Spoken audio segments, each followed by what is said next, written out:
Hi Aquarius, Sun, Moon, and Ascendant. This is Dane, and I'm going to be doing your December 2022 Winter Solstice reading for you. If you're in the Southern Hemisphere, this will be your Summer Solstice reading. Now I ask if this reading resonates with you. Don't forget to like, comment, and subscribe. If you're interested in any of the cards that I'm using, they will all be listed in the description box below. Now before we begin this reading, let us clear the energy space, raising our own energy vibration and releasing any negativity. This cleanse and meditation will be accompanied by a loud sound. So let's take a nice deep breath in, exhaling whenever it feels comfortable for you.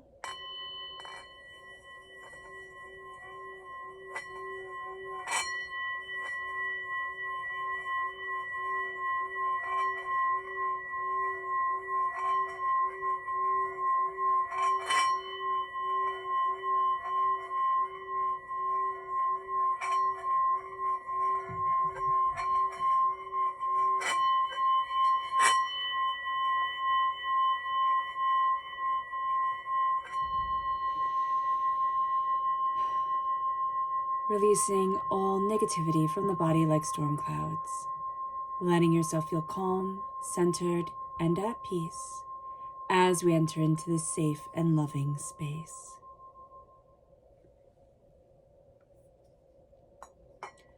Let us ask God, Source Spirit, however you see the divine, the universe, to bless us, to move us forward in healing, loving peace, keeping all that is hurtful and hateful from us. So let's see the energy that Spirit wants us to be mindful of during this time. Angels and Spirit guides, show me clearly. Oh, the Five of Wands. That's a good one, Aquarius. The Five of Wands is fighting for the sake of fighting. It can be that everybody's just a little bit frustrated, a little bit overwhelmed, and like it's kind of like having a burn, right? Everything's like really close to the surface and you feel things just a lot more. So it can be that sort of energy that Spirit's saying, be mindful of this, be patient with this, with yourself and with others. But it can also be that we're so used to fighting and we're so used to being in that state of, I have to fight, I have to, I have to defend myself or, my little tribe, my little group, my little clan, that everything is just fighting. So it can be our families, it can be our friends, it can be our work, but it just feels like everything is just fighting. So being aware of that and being aware that we can be pulled into other people's trauma drama because we're just kind of like used to that energy right now. And it's saying here, break that cord, become aware of it. That's going to be the first thing. And then once we become aware of it, we can step back from it. Let's see the energy that Spirit wants us to be aware of. Angels and Spirit guides, show me clearly. Guide this reading and show me clearly. This is prosperity. Spirit wants us to be aware of being prosperous, of being bountiful, of having bounty and prosperity in our lives, and knowing that we are prosperous people, even if it doesn't feel that way at the moment, or even if we're thinking, how can I continue this prosperity, or how can I build this more in my life?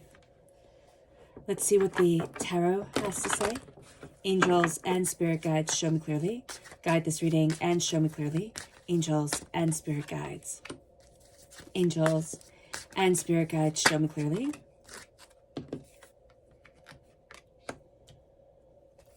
Guide this reading and show me clearly. Okay. So what's interesting here is that we have the devil. The devil represents Capricorn energy. So we are moving from Sagittarius because the winter solstice is on the 21st of December, and that is the end of Sagittarius period, and we're moving into Capricorn period. So as we're moving into the Capricorn time frame, this brings with us a time to really focus on career, success, ambition, tradition, and life purpose. So we're going to be very driven by this. Now, because we are so driven by this, but also because we're moving from a time frame ruled by Jupiter into a time frame ruled by Saturn, Jupiter can show us our greatness, right? Jupiter can also be a little bit overwhelming if we're having trouble seeing our own greatness, because we're kind of like, why don't I feel fully fulfilled? So that can come forward. But with Saturn is, if I get a good schedule, if I keep a journal, if I, just keep things organized enough, I will succeed.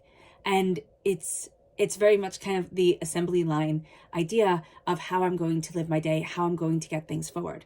So that's something that we have to be a bit aware of, because when the devil comes up in the tarot, it is saying be mindful of your addictions, be mindful of your coping mechanisms, because they might not always be working for you. And we can kind of very much see this. So when the devil comes forward, we are being told, be mindful of your addictions, be mindful of overindulgence.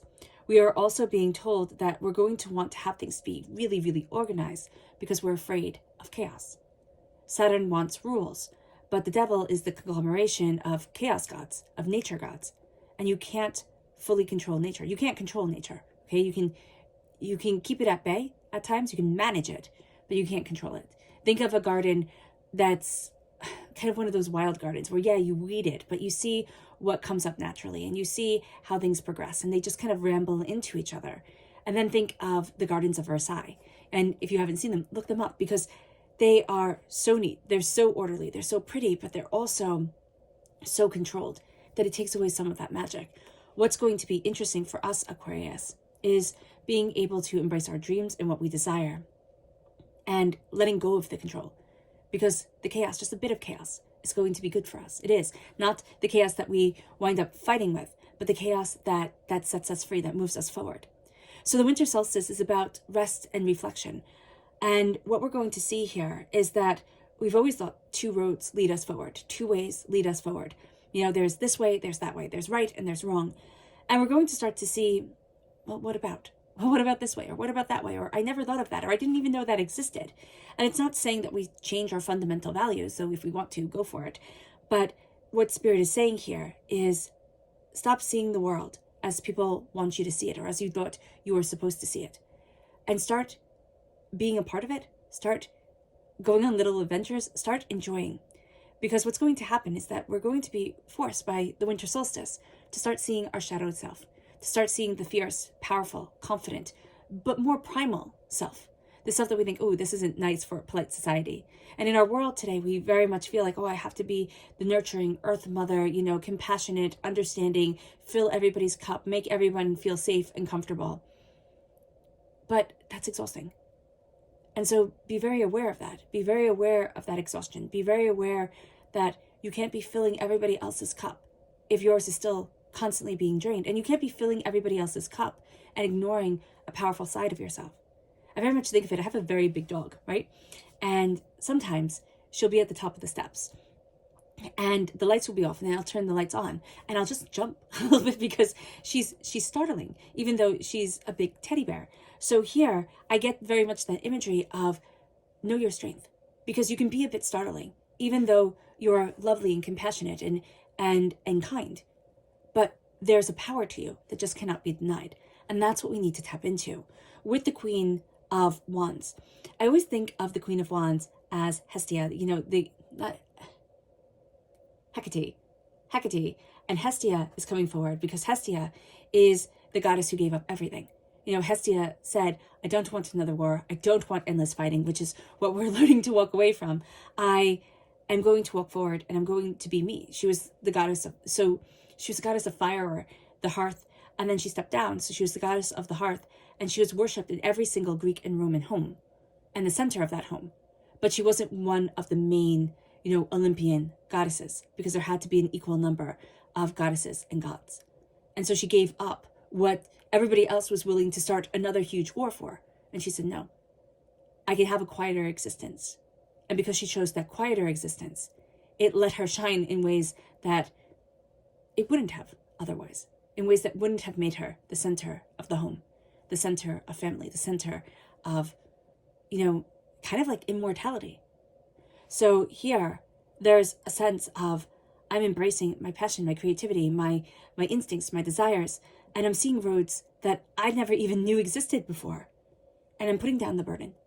I'm putting down the burden that has weighed me down, that has bent me over, that has made it so that I only see the dirt on my shoes. And I'm releasing it. The Ten of Wands is saying, I've been carrying around what I desire long enough, and I'm done. I'm done with it. Now it's time to create. Now it's time to cultivate. You know, just a little bit more knowledge, a little bit more learning, a little bit more this, a little bit more time. It's like, no, now I'm going to be moving forward. And it brings us to our subconscious tarot message, which is the Five of Swords. It's interesting, the repeat of the number 5 is a freedom number. And the Five of Swords is, I'm going to be facing something that I faced before that has kind of brought me to my knees. But with my clarity of vision, with my intensity of self, with my understanding of my own power, that shadowed self coming forward, I'm rising. Now, also know that Mercury and Venus are already in Capricorn as we enter into this Capricorn time period. So we're ready to handle the roadblocks. We're ready to go after what we want. And the moon is opposite Mars retrograde Gemini. So we are introspective and we are really dealing with the past and things that have been holding us back.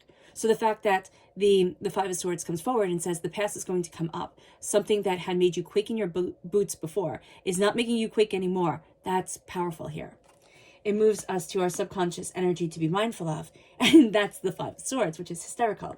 Be mindful because it's going to take courage. It's going to take embracing a bit of chaos. It's going to take, distinction of ourselves to not fall pattern or not fall prey to the patterns that we're used to, and not say, oh, I'm supposed to be here again. Like, oh, I'm going to be hidden away. I'm never supposed to stop this cycle. It's kind of like, oh, well, of course this is going to happen, or I shot too high, or these people are always in my life and I'm never going to get to where I want to be. So just be very aware of that, Capricorn. Oh, Capricorn, Aquarius. You have your beautiful Capricorn energy right here. And then it moves us to our subconscious energy from Spirit. It is rejoice. It's time to be happy. And it's time to see what happiness is. It's time to rejoice. It's time to laugh. It's time to love. It's time to move things forward in brilliance. And it's time. It's time. It's enough of the sorrow. All right, Aquarius. I hope this reading has resonated with you. I wish you nothing but light, love, peace, and happiness. May harmony always be with you. I am sending loving, healing energy to each and every one of you. I love you all, and stay safe. Let's end this reading with a meditation, a clearing away of negative energy, a raising of our positive energy as we embrace the power, intensity, and beauty of this time and of ourselves. So take a nice deep breath in, exhaling whenever it feels comfortable for you.